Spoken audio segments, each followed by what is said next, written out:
మిత్రులారా, తెలంగాణ రాష్ట్ర ప్రభుత్వం హ్యాండ్లూమ్ టెక్నాలజీ డిపార్ట్మెంట్ ఆధ్వర్యంలో మంత్రివర్యులు పెద్దలు శ్రీ తుమ్మల నాగేశ్వరరావు గారి నేతృత్వంలో ప్రిన్సిపల్ సెక్రటరీ శైలజ రామయ్య గారు ఈనాటి ఈ కార్యక్రమాన్ని ఏర్పాటు చేసి ఇందులో ప్రధానంగా Indian institute of handloom technology కళాశాలను ప్రారంభించి అదేవిధంగా నేతలకు రావాల్సిన బకాయిలు కానీ నిధులను కానీ రాష్ట్ర ప్రభుత్వం నుంచి విడుదల చేయించాలని ఈ కార్యక్రమాన్ని ఏర్పాటు చేసి ఈ కార్యక్రమంలో నాంపల్లి శాసనసభ్యులు మాజిద్ హుసేన్ గారు, అదేవిధంగా mineral development corporation chairperson Eravathi Anil గారు, హైదరాబాదు నగర మేయర్ గద్వాల విజయలక్ష్మి గారు, వరంగల్ నగర మేయర్ శ్రీమతి గుండు సుధారాణి గారు,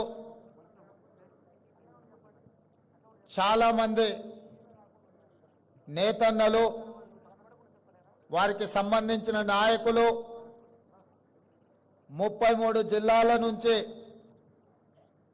తరలి వచ్చిన చేనేత కార్మికులు, నేతన్నలు అందరికీ కూడా తెలంగాణ రాష్ట్ర ప్రభుత్వం తరఫున మనస్ఫూర్తిగా ఆహ్వానం పలుకుతున్నాను. మా మంత్రి గారిని, మా ప్రిన్సిపల్ సెక్రటరీ గారిని మనస్ఫూర్తిగా అభినందిస్తున్నా. వేలాది మంది నేతన్నలను కలుసుకునే ఒక్క మంచి కార్యక్రమాన్ని లలిత కళా తోరణంలో ఏర్పాటు చేసి ఈ సంతోషమైన సమయంలో మీ అందరినీ కలిసి ఇండియన్ ఇన్స్టిట్యూట్ ఆఫ్ హ్యాండ్లూమ్ టెక్నాలజీని ప్రారంభించుకోవడం నాకు చాలా సంతోషకరమైన వార్త. Indian institute of handloom technology ఈరోజు మన విద్యార్థులు చేరాలి అంటే ఆంధ్రప్రదేశ్ నెల్లూరుకైనా వెళ్ళాలి, లేదా ఒడిశా రాష్ట్రానికైనా పోవాలి. ఈరోజు మన రాష్ట్రంలో, మన నగరంలో, మన హైదరాబాదులో, మన తెలంగాణలో ఉండాల్సిన ఇన్స్టిట్యూట్ అనుమతి ఇవ్వాల్సిన కేంద్ర ప్రభుత్వం 10 సంవత్సరాలైన చర్యలు చేపట్టకపోవడంతో తెలంగాణ రాష్ట్ర ముఖ్యమంత్రిగా బాధ్యతలు చేపట్టిన తర్వాత నేతన్నల జీవన గతులు, వాళ్ళ స్థితిగతులను తెలుసుకోవాలన్న ఆలోచనతోటి సమీక్షా సమావేశాన్ని ఏర్పాటు చేస్తే ఈ అంశం నా దృష్టికి రావడం జరిగింది. తక్షణమే నేను ఉప ముఖ్యమంత్రి బట్టి విక్రమార్క గారు ఢిల్లీకి వెళ్ళి మోడీని కలిసి విజ్ఞప్తి చేసి, ఆ తర్వాత కేంద్ర మంత్రివర్యులు పీయూష్ గోయల్ గారిని కలిసి ఈనాడు మా రాష్ట్రంలో ఇండియన్ ఇన్స్టిట్యూట్ ఆఫ్ హ్యాండ్లూమ్ టెక్నాలజీలో చేరాలి అనుకుంటే సుదూర ప్రాంతమైన ఆంధ్రప్రదేశ్ నెల్లూరుకు వెళ్ళాలి, లేదా ఒడిశా రాష్ట్రానికి వెళ్ళాలి. మా రాష్ట్రానికి ఒక ప్రత్యేకమైన ఇన్స్టిట్యూట్ ఉండి తీరవలసిందే అని చెప్పి కేంద్ర మంత్రి పీయూష్ గోయల్ గారి దృష్టికి తీసుకెళ్లడం జరిగింది. వారు కూడా రాజకీయాలకు అతీతంగా ముందుకొచ్చి నిజంగానే హైదరాబాదు అభివృద్ధి చెందిన నగరం, దేశంలోనే 5 మెట్రోపాలిటన్ సిటీస్ ఉంటే ఢిల్లీ, ముంబై, చెన్నై, బెంగళూరు వీటితో పోటీ పడే నగరం హైదరాబాదు తెలంగాణలో ఉంది. తెలంగాణలో IIST ఉండాల్సిందే, మంజూరు చేస్తున్నామని చెప్పి వారు తక్షణమే మంజూరు చేసి తెలంగాణ రాష్ట్రం యొక్క విజ్ఞాపనను వారు ఆమోదించారు.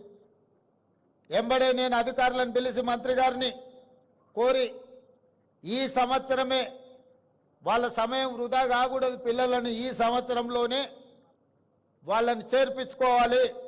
ఎక్కడ ఏర్పాటు చేద్దాం కాలేజీ అని అంటే కాలేజీ బంగ్లాలు ఇప్పటికిప్పుడు అంటే కష్టం కదా అంటే నాంపల్లిలో ఉన్న తెలుగు అకాడమీ ఇక్కడ భవనం ఉన్నది అంటే ఎంబడే అక్కడ ఏర్పాటు చేసి మంచి కార్యక్రమాన్ని ఈ సంవత్సరమే మొదలు పెట్టండి అని చెప్పి వారికి ఆదేశాలు ఇవ్వడం జరిగింది.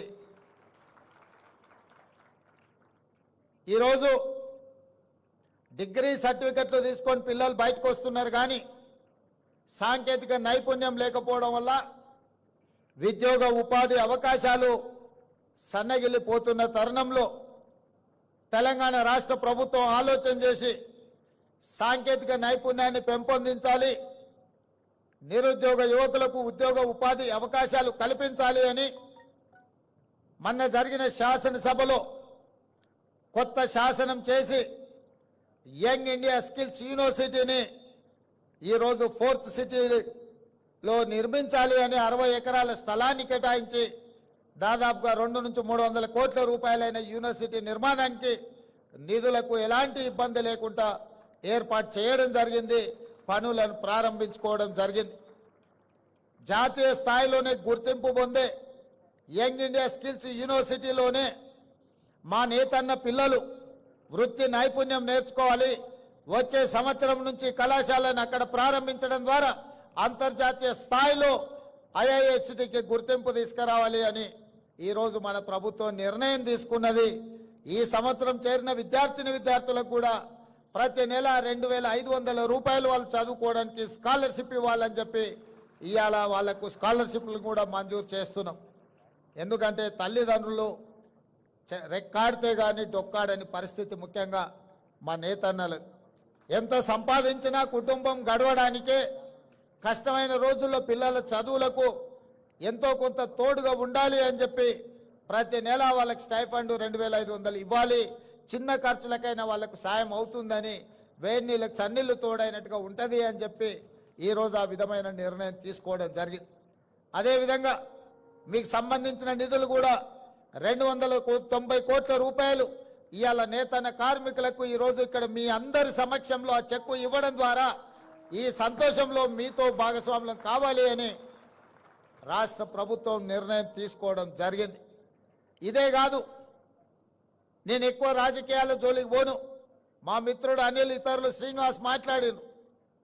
గతంలో ఆర్భాటం ఉండేది, ఆర్భాటమైన ప్రచారాలు ఉండేవి. దానికి సినీ తలుపు బెలుకులు కూడా ఆనాడు ప్రచారంలో ఉపయోగపడ్డాయి. కానీ చేనేత కార్మికుల యొక్క జీవన విధానంలో మార్పు రాలేదు, వాళ్ళ ఆత్మహత్యలు ఆగలేదు, వాళ్ళు ఆత్మ గౌరవంతో బ్రతికే పరిస్థితి కనిపించలేదు. అందుకే ఈ ప్రభుత్వం ఆలోచన చేసి ఆనాడు బతుకమ్మ చీరలు సిరిసిల్లకి ఇచ్చిన చీరలు ఇచ్చిండు, కానీ నేసిన ఆ కార్మికులకు నిధులు విడుదల చేయలే. ఆయన బకాయి పెట్టిన సిరిసిల్ల నేతన్నల బకాయిలు కూడా తుమ్మల నాగేశ్వరరావు గారు మంత్రి అయినాక వారు నా దృష్టికి తీసుకొస్తే నేను ఆ నిధులను విడుదల చేసి రాజకీయాలకు అతీతంగా సిరిసిల్లలో ఉన్న కార్మికులను కూడా ఆదుకోవడానికి కోట్ల రూపాయల నిధులను విడుదల చేయడం జరిగింది. మా ప్రిన్సిపల్ సెక్రటరీ గారు హ్యాండ్లూమ్, అదేవిధంగా పవర్ లూమ్స్ మనం ఆదుకోవాలి, పన్నులు ఇవ్వాలి.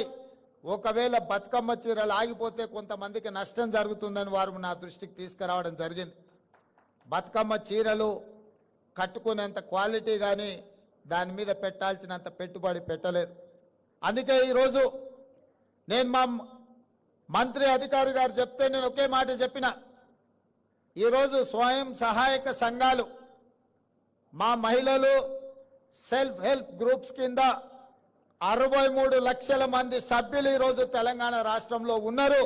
ఈ 63 లక్షల మంది సభ్యులకు ఒక్క మంచి డిజైన్తో ప్రతి ఆడబిడ్డకు 2 చీరలు ఇస్తే 30 లక్షల చీరలు మనము ఆర్డర్ ఇవ్వచ్చు. మంచి డిజైన్లతోని మంచి క్వాలిటీతోని ముందుకు రమ్మని మా అధికారులకు సూచన చేసినాం. తొందరలోనే స్వయం సహాయక మహిళా గ్రూపుల్లో ఉండే ప్రతి మహిళకు సంవత్సరానికి 2 చీరలు ఇవ్వాలి అన్న ఆలోచన ఈరోజు రాష్ట్ర ప్రభుత్వము మీ అభిమానంతో ఈరోజు ఆ నిర్ణయం తీసుకోవడం జరిగింది. అదేవిధంగా సంఘాలలో ఎన్నికలుంటే నాయకులు తయారవుతారని మా మిత్రులు చెప్పిండ్రు. నేను కూడా బలంగా విశ్వసిస్తాను. ఏ సంఘాలైనా సంఘాల నుంచి వచ్చిన వాళ్ళు సంఘాల నుంచి ఎదిగి ప్రజాప్రతినిధులుగా మారి ప్రభుత్వంలో భాగస్వాములు అయినప్పుడు తప్పకుండా జాతి యొక్క సమస్యల్ని పరిష్కరించడానికి చట్ట సభలలో ప్రభుత్వంలో ప్రాతినిధ్యం వహిస్తారు. కాబట్టి ఖచ్చితంగా ఈ ఎన్నికలకు సంబంధించి సమీక్ష చేసి ఎంబడే ఎన్నికలు నిర్వహించడానికి అవసరమైన ప్రణాళికలను రూపొందించమని వేదిక మీద నుంచి మా మంత్రి గారికి చీఫ్ సెక్రటరీ గారికి నేను ఆదేశాలు ఇస్తున్నా. తక్షణమే ఆ కార్యాచరణను చేపట్టవలసిందిగా వారికి సూచన చేస్తున్నా. అదేవిధంగా రుణమాఫీ, రైతులకు రుణమాఫీ చేసిండ్రు, 30,000 కోట్ల రూపాయలు చేసిండ్రు. మరి 30 కోట్లున్న మా చేనేత కార్మికులకు చెయ్యండి అని ఈ వేదిక మీద నుంచే విజ్ఞప్తి రావడం జరిగింది. నిజంగానే 30 కోట్లుంటే ఒక్క కలంపోటుతోని 30 కోట్ల రూపాయలు మీ రుణాన్ని మాఫీ చేసే బాధ్యత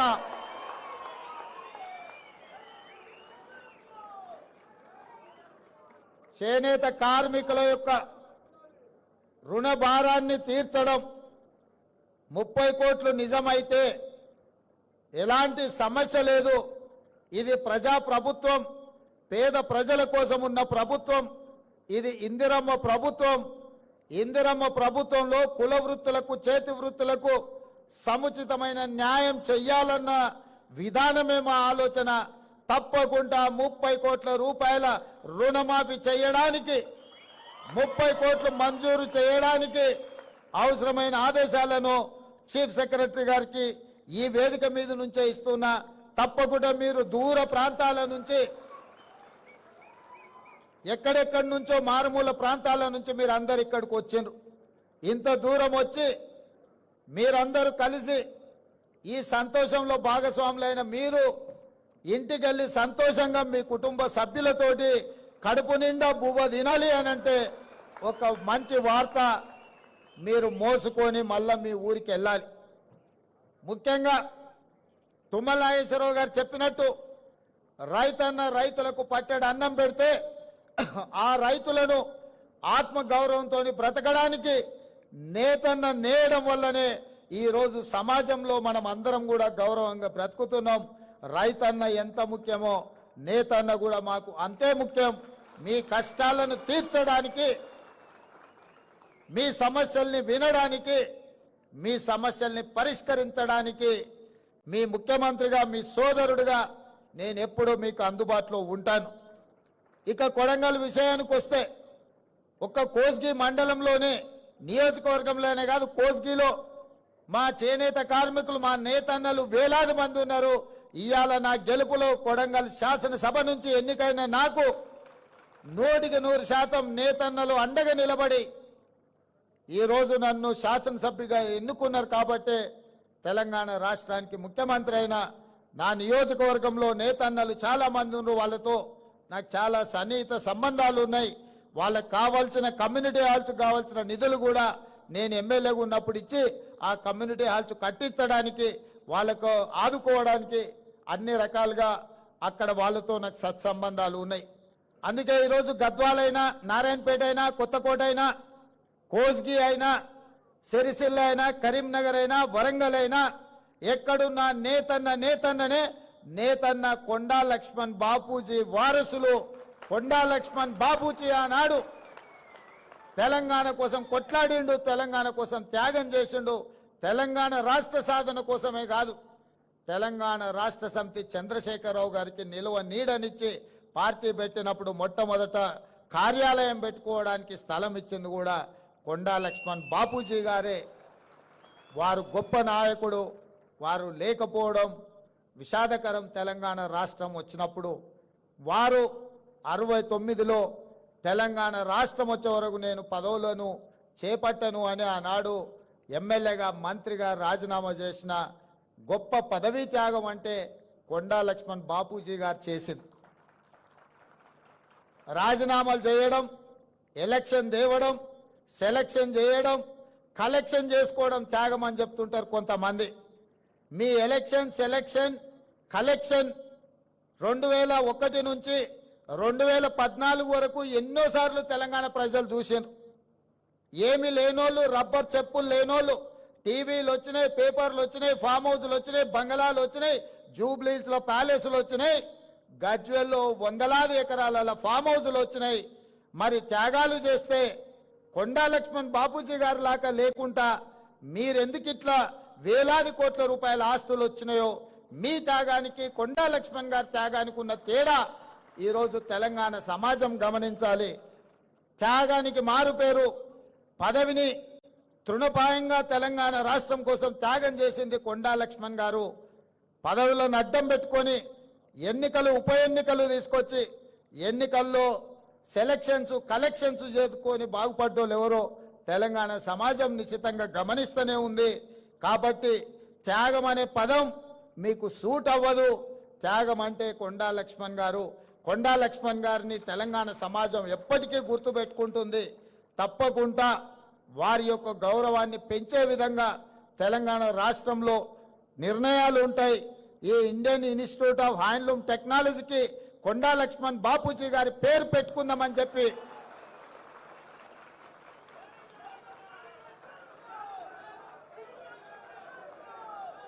శాశ్వతంగా చరిత్రలో వారి పేరు నిలబడాలి అనంటే విద్యా సంస్థలకు వారి పేరు ఉండాలి. ఈరోజు నేతన్న పిల్లలు కానీ ఈ వృత్తిని నేర్చుకోవాల్సిన ఇన్స్టిట్యూట్కి కొండా లక్ష్మణ్ బాపూజీ గారి పేరు సముచితమని నేను భావిస్తున్నా. మా అధికారులకు, మా మంత్రి గారికి నేను ఆదేశాలు ఇస్తున్న ఈ వేదిక మీద నుంచి తక్షణమే దీనికి సంబంధించిన జీవోను విడుదల చేయండి.